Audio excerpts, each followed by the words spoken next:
I was cut off yesterday when I was starting to talk about baby Noah. This is day 2, and in the hospital, day 3 here in Haiti.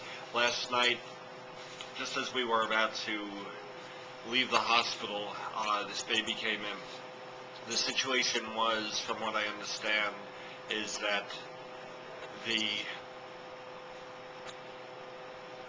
someone had heard the baby crying and went and told this woman that there was a baby in this drainage ditch that was crying.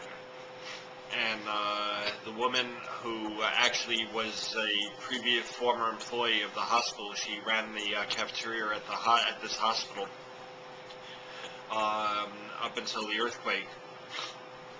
She's been trying for 10 years to have a baby.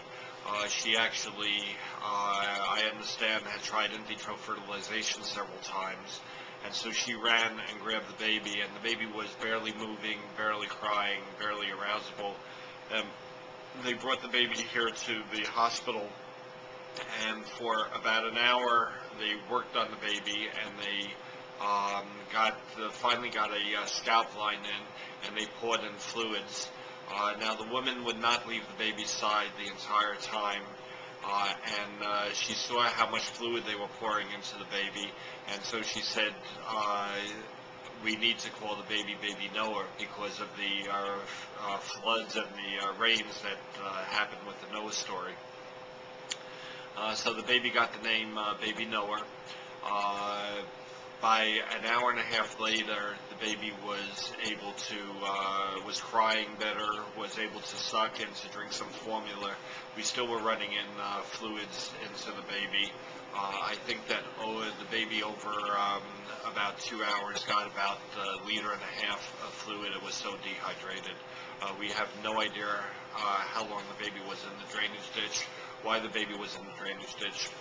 It's 3 years after the earthquake. We really don't think that the baby could have survived for 3 weeks by itself. Anyway, the interesting thing is that when we leave, when all the medical staff leaves each night, we only leave some Army paramedics who are volunteers are here, and so there's really no specialized care. So they decided to take the baby to the restaurant with us. We went to a place called the Pizza Garden, and at the restaurant they actually, and I have some pictures which I'll post also at the restaurant, they actually put the IV hanging up on one of the picture hooks, and they had the baby get IVs, continuous IVs. There were 2 or 3 nurses that were taking care of the baby the whole time. The woman who wants to adopt the baby, who found the baby and wants to adopt the baby, she did not leave the baby's side the entire time. We finally, at some point, some people from airline ambassadors came and transported the baby to the German hospital, which had a pediatric specialty unit. It's a type of mobile surgical unit that they put down, and it's kind of like one of these portable tennis tents, sports tents that they inflate, and it keeps inflated, and it has a complete hospital in this tent.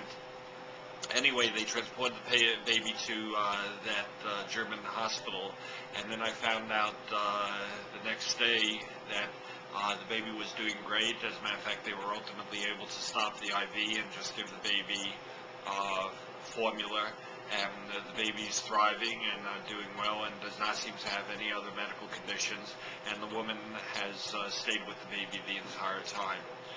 So that's the end of the Baby Noah story, and next I'm going to be doing the day 2 in the hospital, day 3 in Haiti.